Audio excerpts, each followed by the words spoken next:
Some may find the following disturbing. Discretion is advised.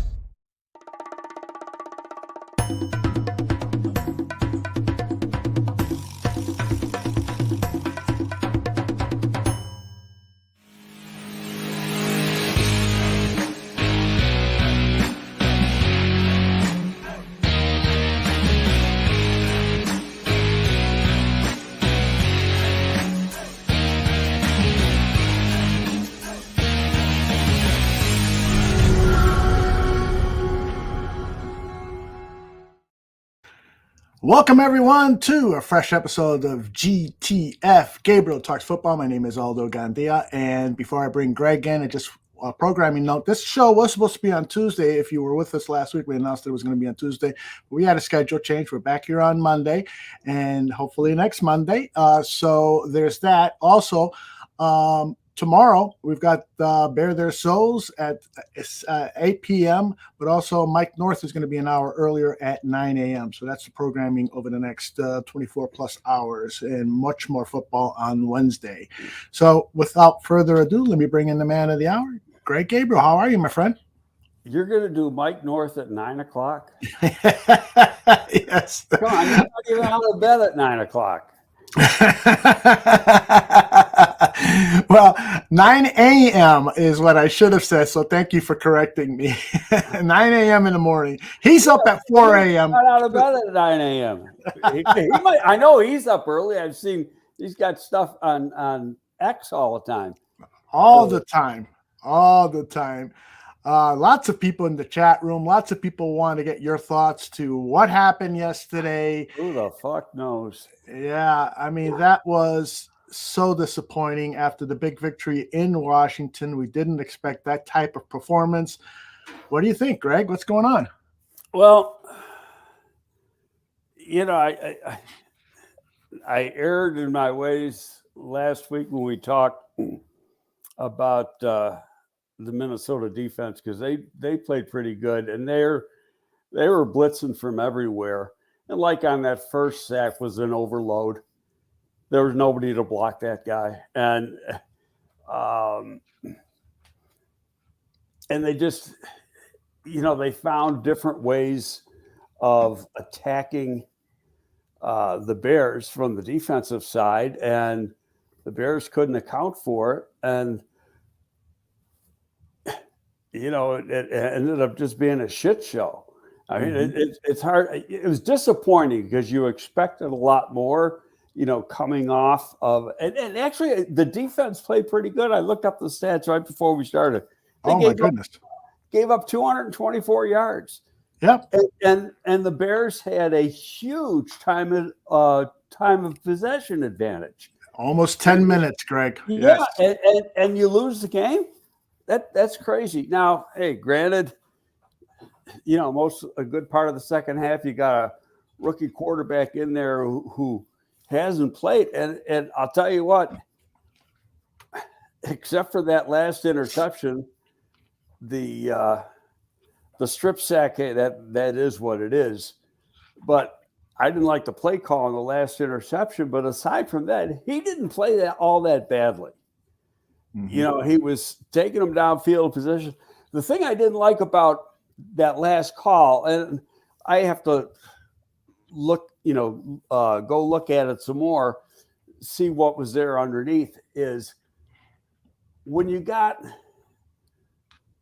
short yardage to get a first down, you don't throw deep. You get the frickin' first down. Absolutely. Okay, and I saw it in the Philly game too. Philly's got 4th and 4. Mm-hmm. To keep the possession alive and go down and kick a field goal to win the game. And what's Hurts do? He throws the ball 40 yards downfield. Well, the chances of completing that are very, very slim versus get the first down. You still got time on the clock. You still, it just baffles me. So that one, both the play call and what was going on in Bajan's mind, I'd like to know, because and I didn't listen to Bajan after the game, but why are you trying to throw deep? Just, get the first down, keep the drive alive, so you got an opportunity to score a touchdown. And once you know he throws a pick. Yeah. Bellissimo was saying that Dr. Chow, who used to be the trainer with the San Diego Chargers. Yeah, I know Dr. Chow. He's a really good guy. Yeah, he says that he posted a picture of Fields' thumb and is surmising that it's dislocated at the base and it will have ligament damage. He should be out 4 to 6 weeks post-surgery. So doesn't look good. What do you think about No, we got to clarify that, because Dr. Chow is good, but he's doing quick diagnosis off a picture. Right. He's not seeing the thing. Might not be dislocation. It might be just a sprain. It might be 2 weeks and no surgery versus surgery in 4 to 6 weeks.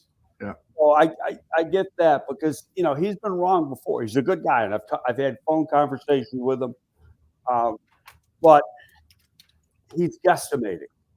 Mm-hmm. And we both know that they'll have a press conference today and they won't tell us a thing. So we'll have more on Wednesday. We'll definitely have more on Wednesday. But getting back to the defense, just to talk about good news. Yeah, as you mentioned, they did an outstanding job. They dominated time of possession. Their third down efficiency. The Vikings only got 2 first downs on third down. Total rushing yards allowed, just 46. Total passing yards allowed, 174. So this defense is starting to come alive. Unfortunately, the offense is starting to show signs. The only thing they didn't do, though, is turnovers. Yes, sacks. Well, we thought there was one. That was a bad call. Mm-hmm. That was a freaking turnover. I even after the replay, when I saw different, the end zone replay, that was clear as day. It was a fumble recovery that they gave back to Minnesota. But I don't know. They're not getting enough pressure. I wish he'd pressure more, like the Bears' opponents pressure them. But for some reason, he doesn't want to do it. And I get it, with Cousins. Cousins is a very accurate quarterback with a very quick release. So the thinking is, well, if we pressure him, there's going to be people open and he's going to get rid of it. Mm-hmm. Well, yeah, but he's completing the passes anyway. Yeah. And he has a history of what I wrote it the other day, and I might have said it on here. He's got a history of you hit him in the mouth early, he didn't play well. Right. Exactly. But didn't happen. And I know. So I want to get back to that first play of the game. Danny Shimon and I had a debate online, and he criticized the play call, the empty backfield. And I said, well, maybe not the greatest play call, but the problem was the execution. Somebody at the offensive line, Cody Whitehair, perhaps the center, or the quarterback, Justin Fields, has to account for that pass rusher. And I know Olin Kreutz said today, Rory has it here, that why would you start the game with empty backfield unless it's going to be a quick slant pass, considering the Vikings were blitzing, Getsy, Ugg. I understand that, but still, and Greg, you always say this, it's about player execution, and somebody missed the blitz pick up there. No, not if you got an empty. Because he was not accounted for on the line of scrimmage. But Fields or Whitehair has to say, all right, move a guy over, something. You got to make an adjustment. He wasn't a defensive lineman. He was off the ball. Mm-hmm. Okay, so we got to be fair. And so he's off the ball, so you don't know if he's coming or not. And people disguise blitzes. They can come up to the line of scrimmage like they're going to come, and then as soon as the ball snapped, they drop back into coverage. So I get that, because when I saw when the play first happened, I said, well, why didn't Borum block this guy? And then you saw Borum blocked his guy. Right. It was he came in, there was nobody there. Now, if you had a back in, that would have been taken care of. You would have had the back on it, but you didn't even have a back in. So, yeah, the play call was wrong. Another play, though, and I don't know if it was that series or the next series, but they tried the bubble screen to the right side with Tyler Clark, and he dropped it. Mm-hmm. It was a freaking big play. That was blocked perfectly. He had a wall. I mean, that could have gone to the distance. You know, I don't know what was downfield, but when you saw it, the thing was set up really nice, and he just dropped the ball. Mm-hmm. Yeah, and Jordan says, to my point, you have to account for all possible threats in the box. And so, you know, it's probably Getsy's fault, as Danny drilled to me yesterday, and you're corroborating his point of view there. I just feel like, man, somebody should make an adjustment there at the line, or maybe not. Well, maybe part of it's on Fields too, Mm-hmm. because he knows the play call, and so you know he can change the play. Right. Yeah. Well, and it's something that he's going to have to grow and do. So where are we with the Justin Fields watch from Greg Gabriel's eyes? You were down on him after week 3 to the point where you were saying bring Bajent in. You modified your opinion a little bit after the 2 games with Broncos and Commanders, which, you know, he played super in those 2 games. Let me put up those stats. In those 2 games, he was 43 of 64, 617 yards passing, 8 touchdowns, and just 1 interception. I mean, this guy looked like a franchise quarterback. But then he comes back out yesterday, and he looks a lot less than a franchise quarterback. Where are you at now with Justin? No, he went back to where he was earlier in the season. Mm-hmm. So, and you know, I've been very consistent in saying, sorry about that, that he's got to continue this play. Otherwise, they're going to draft a quarterback. Yeah. You know, it's real simple. So, because if you can't come to a firm decision at the end of this year, well, let me back up a little bit. You can extend him after the season's over. So starting in January. Right. Well, if they don't think he's the guy, they're not going to extend him. So that means next April you're going to go in and you're going to use one of those 2s on one of these quarterbacks. And, you know, and then you see the way Caleb Williams played Saturday night against Notre Dame. Big deal. There's not a quarterback in the world that hasn't had a bad game. It was a great game plan, defensive game plan by Notre Dame. But still he struggled. He was probably pressured more he's ever been pressured in his life. 4 some throws, 3 interceptions. But there's other good quarterbacks in this draft too. And Drake May is real good. In fact, do you ever read Dane Bugler? All the time. Okay, well, Dane had a thing yesterday. He goes, well, in his checking around the league, he goes, it's not a slam dunk around the league that Caleb Williams is the best quarterback. There's a lot of people that think the North Carolina kid is. Mm-hmm. So either way, there's 2 really good quarterbacks. Mm-hmm. And as bad a game as Caleb played, he still had some super throws in that game too. Yes, he did. But to get back to Justin, I just, if he's out 4 to 6 weeks, I think that makes the decision just about, because there's only going to be, 3 or 4 games left in the year. Mm-hmm. Are they going to make a decision on 3 or 4 games after this? If I'm sitting in that chair, I think my decision would have been made. Yeah, I do believe. Let's take a quick look at the schedule here.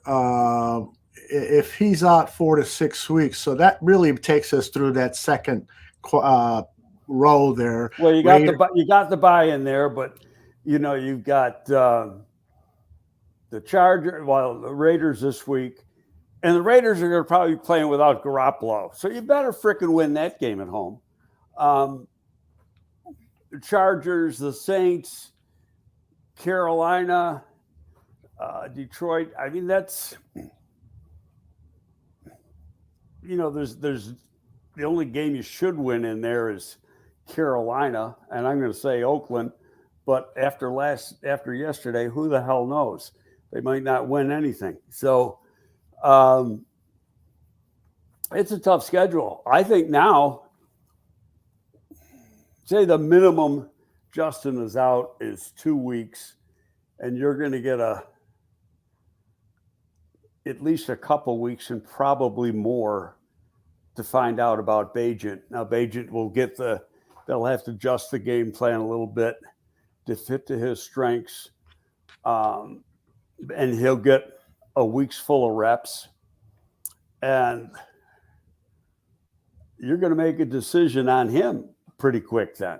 And that's important, in my opinion, that because he's got talent. And you're going to find out how much talent, and can you grow with this guy, or do you take one of those guys in the draft? Mm-hmm. Yeah, I mean, that's the $64 million question. And as Coach T says, this Bears team has more storylines than a reality show. He's absolutely right, because, and I got to sneeze. Excuse me. Well, as bad as me. Yeah, I got some really bad allergies happening right now. And then I realized I haven't been taking my allergy pills. My wife is out of town, and so I've been putting the pills in the boxes, and I missed the allergy pills. But back on track, so hopefully this will go away. But yeah, the Eberflus storyline is a major one. I mean, he has lost 15 of his last 16. He's 4-19 as a Chicago Bears head coach, 1-5 this season. This team cannot retain this coach, despite all of the challenges perhaps that Poles has put on him, gutting the roster, starting from the beginning. It's very, very difficult to retain a coach like this. Would you agree, right? Yeah, I agree. I mean, to me, there's now been 3 games that they've lost that they could have won / should have won. And that was at Tampa Bay, game here against Denver, and then yesterday. Mm-hmm. And they didn't. And so I saw an interesting tweet or post on X a little bit before I came on here. Flus has done something that no previous successor has ever been able to do, and that's not win 2 games in a row since he's been here. Yeah. And that says a lot. And people who know football get on Getsy. I thought his game plans the last 2 weeks were pretty decent. Didn't like the second half against Denver because I thought he got too conservative, went into a shell a little bit, but he was more aggressive throughout the game last week. But then, I didn't like the way the game was called yesterday. Obviously, the execution wasn't as good, so that's part of it. But, you weren't playing to field strengths. And then, again, you had an opportunity to go down and win the game in the final minutes, hold on to the ball. And for whatever reason, Bagent throws deep to the left side. It gets picked. Ball's underthrown. And what I don't have the answer to, and maybe somebody's already watched something that I haven't seen yet, was there something underneath? Were all the guys going deep? Because like I said, I didn't watch. I got disgusted and just turned it off right then and there. But I just don't like when you got as much time as they had left on the clock, get the freaking first down. That's the most important thing, because you gotta you got to keep the drive alive. Yep, indeed. And Getsy is really getting it from the chat. So overall, when you look at what Luke Getsy has tried to do offensively with this team, do you think that perhaps he was, maybe a bad fit for a quarterback of Justin Fields' talents, and that he has him trying to do something that perhaps Fields is not best at? Or do you, and perhaps, like somebody who has coached a quarterback like Lamar Jackson, or these athletic quarterbacks that have come into the league and create plays on their own, do you think an offensive coordinator who responds and respects that would have been better for this team? I can answer that a number of ways. Number one, he was hired because he knows the scheme. Mm-hmm. Okay. The scheme is a winning scheme. Okay. There's no ifs, ands, or buts about that. It's a damn good scheme. It's how you use that scheme and how you call the plays within that scheme. But the scheme itself, San Francisco's had success, the Rams has had success, Green Bay had success. It's proven itself in the league. Mm-hmm. So, yeah, then it's on, the old adage, play to the strengths of your players. Don't make them do things they can't do. And if that's the case, I can't answer some of the stuff because, you and I aren't sitting in meetings, right? Listening to what the hell's going on.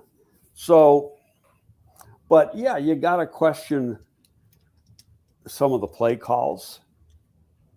It just doesn't make sense. Like I said, you're opening up, on the first play of the game. I think, can you put some of that on Justin for not trying to change the play at the line? Because he's got a pre-snap read, and he's going to see there's a guy there, right, that could be coming. He might be dropping, but he could be coming. Mm-hmm. So, I got to do something else, and maybe you get out of the empty to bring your back in the backfield. There's a lot of different things you can do. So, but is that in fact his fault? Or, it's a scripted play, first play of the game. So you want to do that? But it just didn't look right. Mm. Coach T, who is a co-host on our Bear Football Show, says that this offense Getsy is running is not that Shanahan offense. He's a Kyle junkie, and this is not his or McVay's stuff.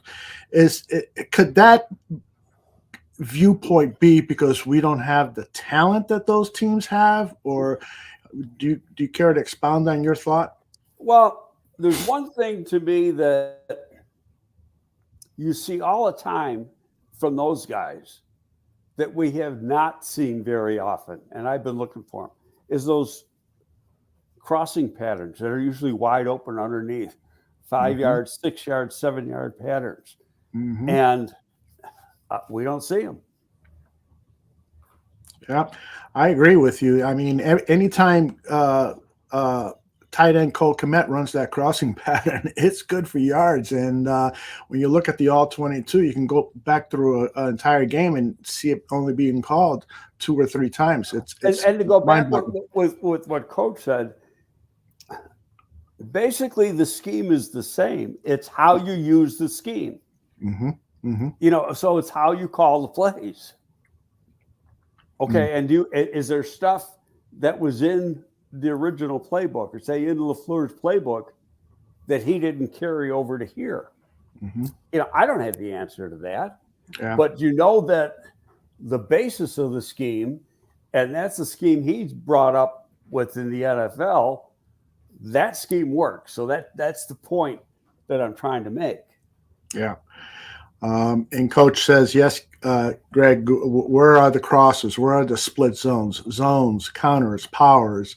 And Berlissimo adds stacked releases, zone floods, and level concepts and crosser, even if, same half a field. All, half the stuff I understood there. Yeah, but you know what it is too? There's a lot of stuff is so freaking slow developing. Yes. Yeah. You know, instead of get the ball out of the guy, have plays where you get the ball out of the guy's hand real quick.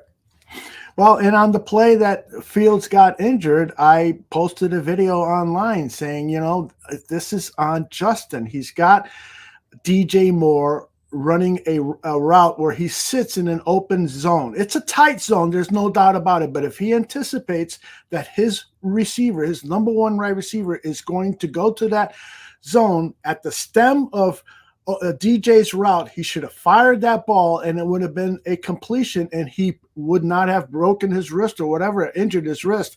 Or when he scrambled out, he had Darrington Evans there by the sideline. He could have tossed him the ball or he could have thrown it out of bounds. But he held the ball for 5 to 6 seconds and that creates an injury. And as someone posted on my X timeline, this is the 3rd year he's been with the team and the 3rd year he gets injured because of malpractice at the quarterback position, his own malpractice. No, I get it. There's another play, and I thought you were going to bring it up, and it might have been a short completion or an incomplete pass, but when they showed a replay, they showed DJ Moore running down the right sideline, 15 yards behind anybody, and he's got his hand up in the air, like here I am. It's a touchdown.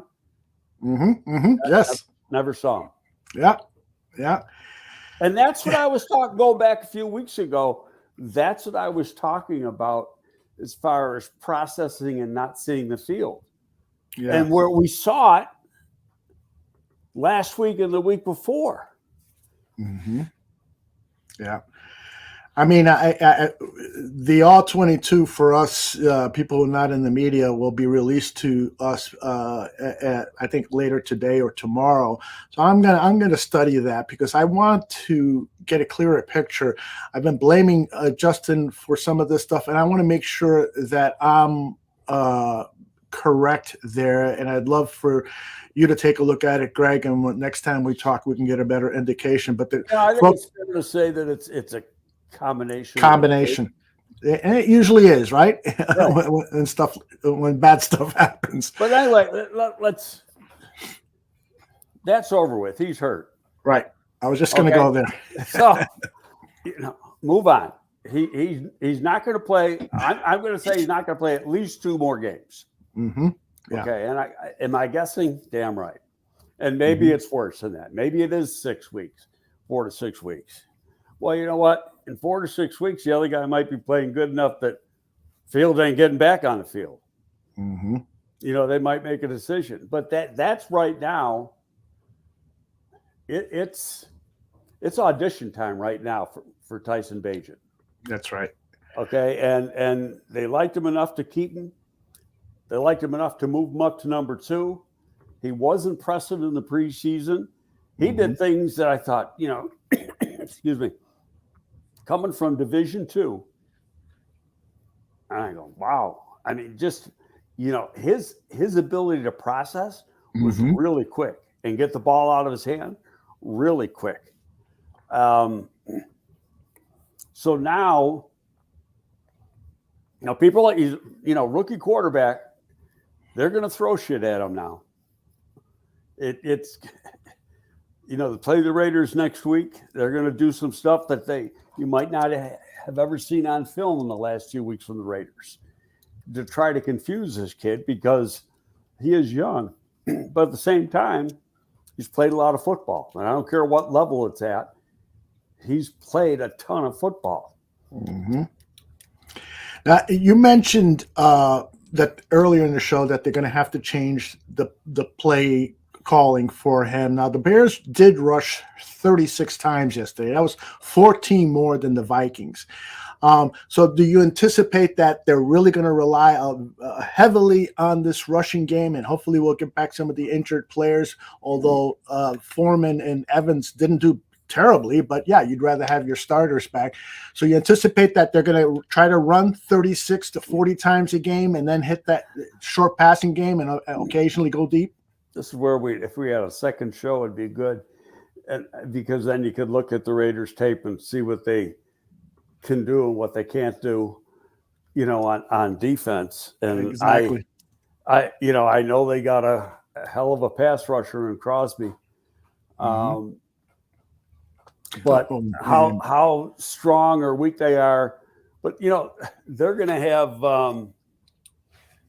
Brian Hoyer probably playing quarterback because Garoppolo got hurt again. Yeah, I mean, Garoppolo is more fragile than the best crystal glassware you can find. Yes, he is, unfortunately. And a lot of women think that he looks like a beautiful crystal glass figurine or whatever. But yeah, apparently he was rushed to the hospital during the game. So that's going to be that part I didn't see. Okay, I first have heard that. Yeah, I just heard he hurt his back. There was a Raiders beat reporter who put that up on X, and so the early prognosis that he may have hurt his back in a really bad way. So we'll keep an eye on that. I think it's safe to say that he's not playing. So Brian Hoyer is going to be playing, and Hoyer's not too shabby now. If you got to have a backup quarterback, that's a good guy to have. He doesn't have the arm talent anymore, but he's been in the league a long time. He's very, very smart.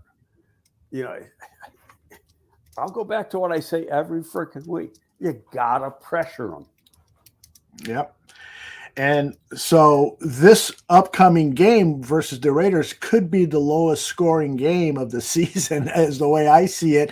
You got two offenses that are struggling a bit. I mean, the Raiders do have some good skill players starting with Josh Jacobs, but their backup quarterback and the way the Bears defense has played lately, you got to believe that at home, the Bears defense is going to be up for the challenge and that the Bears offense is going to struggle to score against this Raiders defense. In their last 2 games, they've played very well.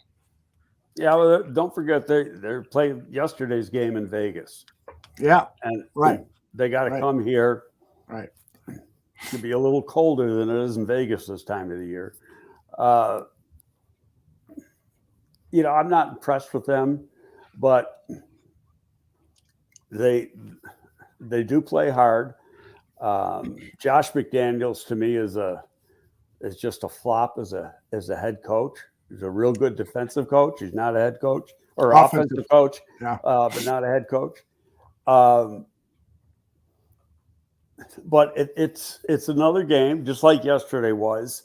That's a winnable game. Okay, but now you got to do it, and we're running out of excuses. It's like, we could do the same show we did 2 weeks ago. It's like, what the fuck, That's what get a replay out, put that up, and say it's a new episode. Change a couple words. That's what all of my barroom show hosts have been saying lately. What else can we say? It's the same thing every week. Thank goodness for the Washington game. It gave us a little something different to talk about. But yeah, this is getting really bad. I mean, we're going to be forced to start talking about the draft earlier than ever in history. And here's a question for you. It comes from my good buddy Jeff, him and his twin brother. Some exciting news coming up. We'll save that for next week. But he says, with the secondary much healthier now, do you think Flus will start dialing up more extra man pressures, trusting the back end of his D in coverage? And of course, you don't know what Flus is going to do, so I'll ask it to you this way. Would you start to dial up some more pressure on quarterbacks, given that you're going to get Eddie Jackson back, hopefully for the entirety of the game, and you're getting Kyler back? And what happened to Kyler Gordon yesterday, by the way? Has anyone heard? He played 37 snaps. I saw that. Yeah, because he wasn't on the sideline pregame. Maybe he was getting taped up or something. But anyway, no, he played. I saw the snap count. Kevin Fishbane put it out. Okay, great. And he had 36 or 37 total snaps. Now they played. If you looked, Minnesota was playing with a lot of 2 tight ends and 2 wide receivers. So you had Sanborn in there instead of the nickel. Yeah, he had a good game too. And so, when you're going against three wides, he's going to be in there, majority of the time. So, but did he play well or poorly? I really can't answer that because I haven't rewatched the game yet, to concentrate on what he did. But, as far as Eddie Jackson, he came back, he hurt the foot again. They said after the game he could have gone back in, but he didn't go back in, and it was a close game. So why didn't he go back in? So that tells me it might be a little worse than what you think. Okay. It could be a lingering problem the rest of the season. And, you're kind of light at that position. Right. Yeah, indeed. But would you like to see Eberflus dial up more blitzes? Oh, yeah. If your front four is not getting it done, figure out a way to do it. And here's the thing, Aldo. Mm-hmm. When you're going into your opponent goes into the game, they're not looking for it because they know you want to drop into coverage and you're rushing four. So it becomes an advantage to you to dial up more pressure. Yeah, exactly. And have it come from different places. Some of these guys just overload the shit and they're coming with 5 or 6 every play. Mm-hmm. And it helps. Yeah. So I don't understand not wanting to do it. Yeah, it's perplexing to me, particularly because he's in danger of losing the team. And so some of the play calling has to be stuff that players love to do. They love to blitz.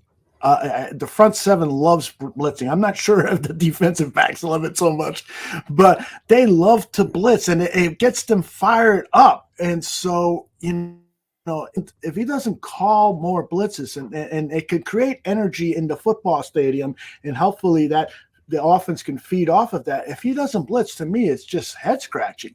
But he has been calling up the blitz more often. Would you like to see him call the blitz 54% of the time, which is what the Vikings average every game? Yeah, I don't know if I'd do it 54% of the time, but you want to, you want to. You gotta do stuff that the other team's not prepared for. Yes, I guess that's the best way to do it. That's how you beat a game plan. The team's game plan based on what you've done in the past. Mm-hmm. And they look, okay, it's 2nd and 7. This is what they normally are in that 2nd and 6, 2nd and 7, 2nd and 8 type situation. This is what the defense usually does. They have all this stuff charted. So that's how they base their calls. So now if you're mixing it up and you're doing stuff that you haven't done, mm-hmm. that throws a wrench to the offense. Yeah, indeed. So we've talked about this ad nauseum, but the talk is starting again. I've been challenging people. Well, if you're going to fire Matt Eberflus in season, who's going to call the plays? That's right. I've been saying the same thing. Who do they got to replace him? Right. I challenge John Hoke could call the defense. And he has been now going into the press conferences, the coordinator day. He did last Thursday anyway, so we'll see if that continues. And, what happened with his so-called analysts sounded like you're going to have it last week, and nothing's come of it. Fell apart. Well, I don't know if it fell apart. He said that, maybe nobody wants it. Exactly. Well, it's free money for a season. But you're right. Maybe nobody wants the hassle. They'd rather I'll do do whatever they're doing. You'll do it, Greg? Shouldn't they also bring in a senior offensive analyst too? I'm sure a lot of people in the chat would agree with that. I told you, joking around, what Pep said. Remember when he called me, and that was after the second game? Mm-hmm. Now, what do you suppose Pep Hamilton would do to get a better performance out of Justin Fields, a more consistent performance? Because we've seen what he can do. First of all, here's the thing. Somebody said, to me on X, we'll bring in a whole new offensive coordinator. I said, you can't do that. Why can't you? I said, because you're trying to install a new system. You can't change the system in the middle of the season. It takes months to install a system. Yep. Oh, it's not that hard. I go, yeah, it is. You need a full off season and a full training camp, and sometimes that isn't enough. Absolutely. So, they brought in a guy. He's got to work within that scheme. He can help with the play calls. You can change design of plays. That's easy, and you're not screwing with the system. Yep. You're just making some adjustments to the design. So that's what a guy could do. And obviously help with the play calling. But, I just he's going to – Flus is going to go down with, thinking that's the right guy. I mean, that's every indication that I've gotten, just watching. Yeah. Well, I hope that we don't have to talk about this topic again, about replacing the head coach in the middle of the season, about replacing the coordinator in the middle of the season. But if this losing streak continues, it is going to, the pressure on George McCaskey, Kevin Warren, and Ryan Poles is just going to increase. People want something done. They get to the point where, and I hate to say this, Greg, do something, do anything. Well, do anything is not an answer. You're not going to just do anything. And I get it, but that's fans are impulsive. Yes. Okay. And I've said this 1,000 times. They want instant gratification, but instant gratification isn't always the right thing. Yeah. But we have been waiting 2 years. No, well, this is his second year. Right. But so still, I'll take delayed gratification. When does it arrive? Oh, I know. We can always switch and talk about Taylor Swift and Kelsey. I mean, that's what a lot of people are doing.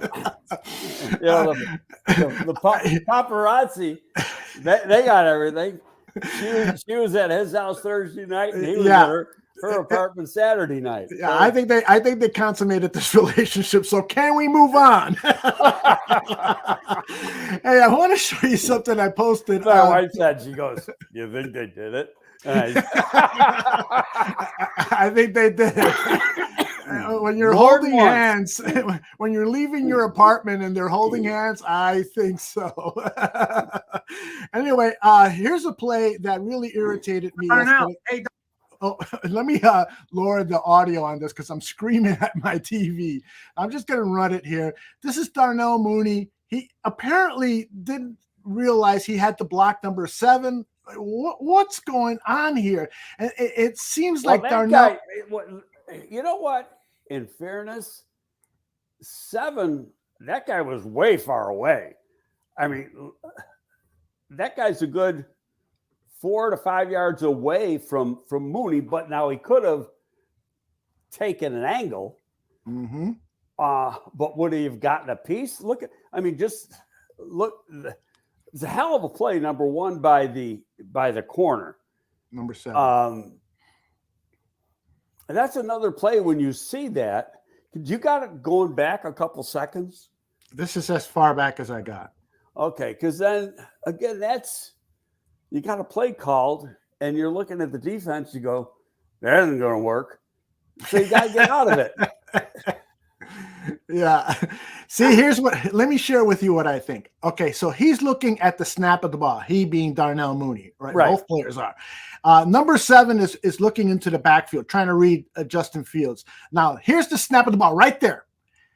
Darnell should not be looking. He should turn his head immediately towards number 7. He takes a step forward, and now And now, even before 7 has started moving towards number 2, he should have been headed to at least chip block number 7. And I just feel like he's just